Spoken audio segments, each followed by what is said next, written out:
Chess has jumped over the scorer's table and is trying to get down to the bench. Here we go, episode 14, an instant classic, just add people. And away we go. Doesn't his ship kinda look like a hat? I guess I still got hats on the brain from the last 2 episodes. Ooh. It's Pikmin, viewer. It's the plot to Pikmin. Fucking hell, my ship's broke. My ship's fucking broke. Oh, Lord Jesus. But yeah, same idea as Pikmin. You gotta fix your ship and then get the hell out of here. Have you figured out what kind of game this is yet, viewer? I'll let you think on it for a moment.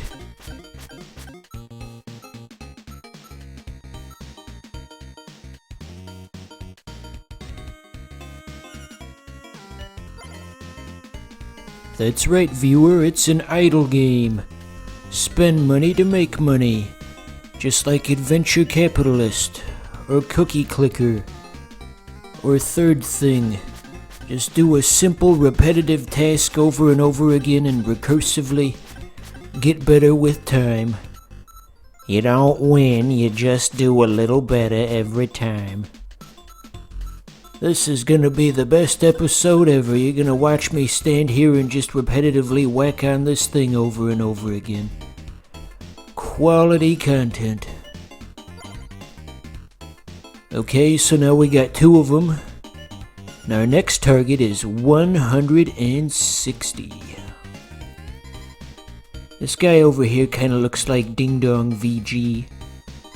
You know, everything in this game kinda looks like it might have come from his art style. Do you think he was secretly a developer on this game, perhaps? Don't go and ask him about that, though, for he is very sensitive. Just in general. Okay, here's more of this. More of this. So the green guy, Tiramisu as he refers to himself, his only purpose is really just to get in the way of your whacking, to prevent people from using auto clickers. Yeah, see, the developers thought of that. You can't cheat your way out of this, you nasty rotten son of a bitch. You gotta do it for real.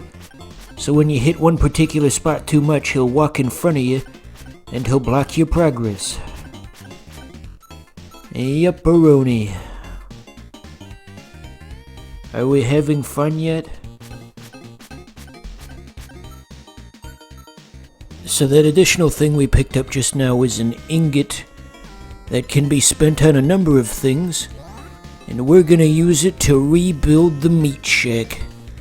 The meat shack, huh? What goes on in there? That sounds utterly foul. So, trying to navigate the weird systems of this game, we can use the meat to go into the other part of the game where it's no longer an idle game, it becomes a Zelda clone, if you can believe that. And every 1 meat that you provide gives you 2 minutes in the Zelda world. So generally you want to go in there with multiple before they run out, but we've only got 1. For we are just a poor little orphan boy, this is all the meat we can provide. That sounded a bit weird. So now it's a Zelda game. Ain't that fancy. You know the original Zelda for NES, the main theme, before they settled on the one that we know now, the main theme was going to be the song Bolero by Maurice Ravel, but there was a copyright thing, so they had to change it. And there's no health in the Zelda world, that you just lose a large chunk of time when you get hit. And of course you wanna get back, before the timer runs out, or else you're gonna lose all of your stuff.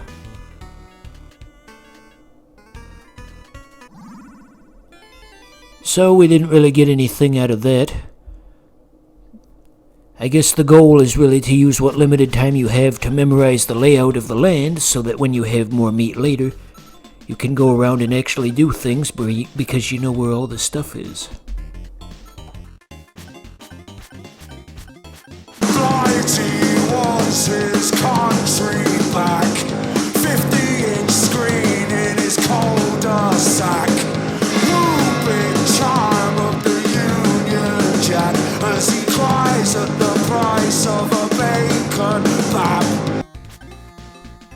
Did you get the joke, viewer? Did you get why I picked that particular song for the fast forward?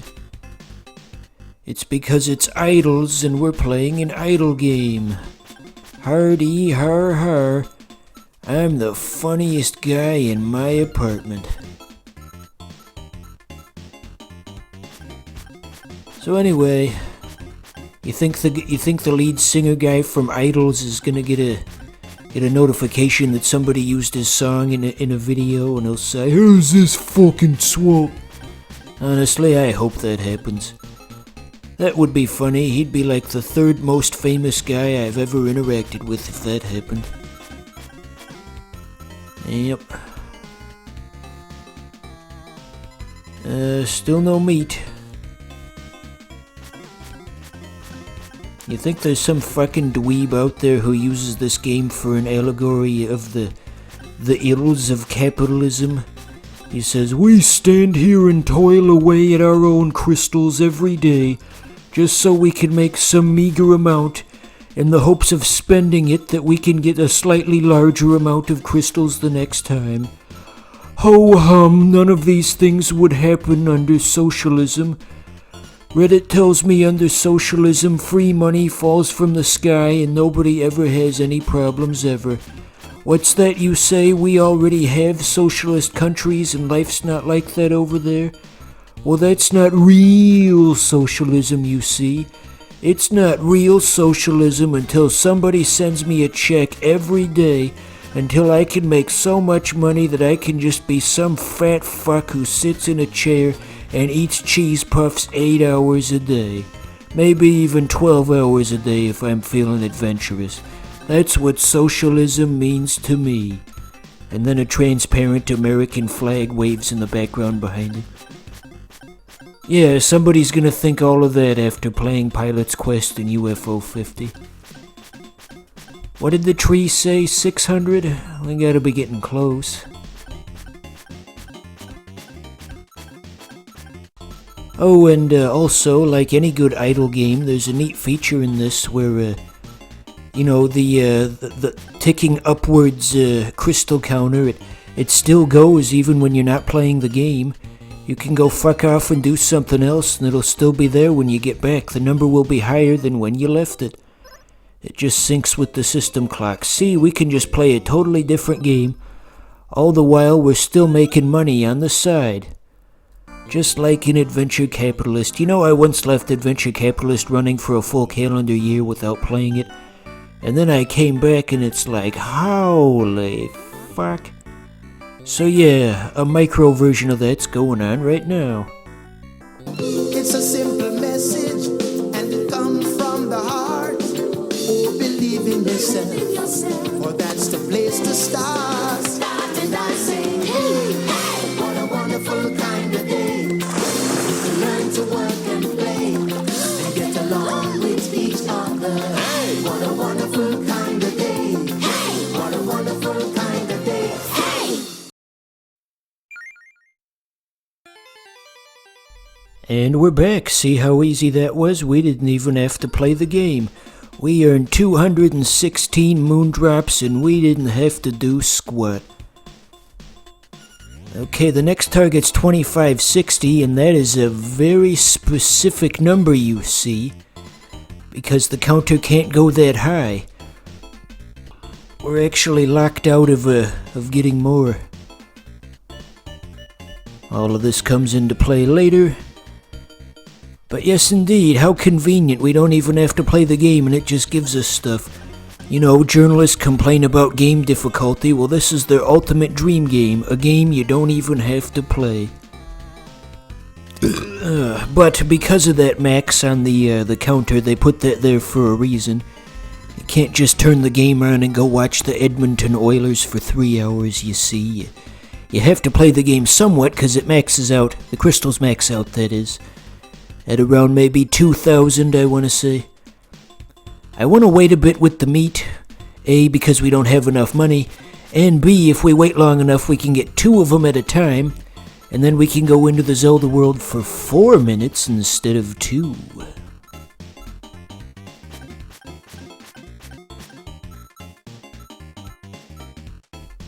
It's really freaking hard to come up with things to say when 90% of this gameplay is just standing in one spot going nyeh, nyeh, nyeh, nyeh, nyeh, again and again. Heavens to Betsy, how do the professional Let's Players do this for a living? That's my question.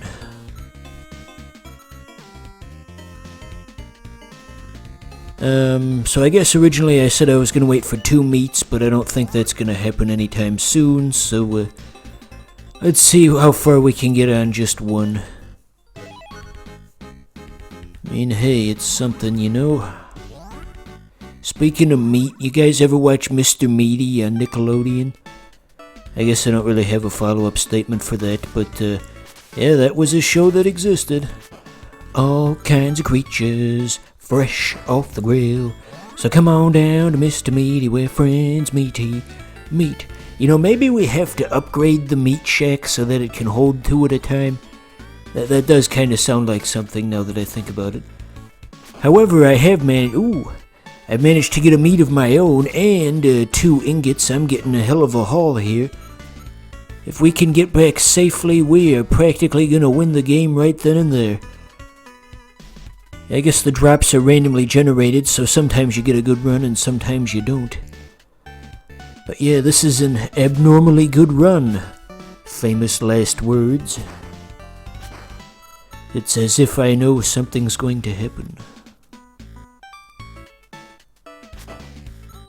Trying to be extra cautious with that enemy because his movement pattern's very unpredictable, and obviously we don't want him to hit us. Yeah. Okay, so here's where we make the big decisions. It's like gambling. Do we just go back with what we have now? Do we cut our losses, or do we try to go for more? Will greed ultimately be my downfall? Find out next time on Dragon Ball Z. Yeah. That fucking sucks. We can't leave that in. That's a new enemy. What is this? Fuck. I had a joke and now you don't even get to hear it. We lost everything, viewer. We're practically just some dirty old hobo now. We lost it all. You know what? Fuck this game. I had a whole nother episode worth of stuff I was gonna do, but you know what? No.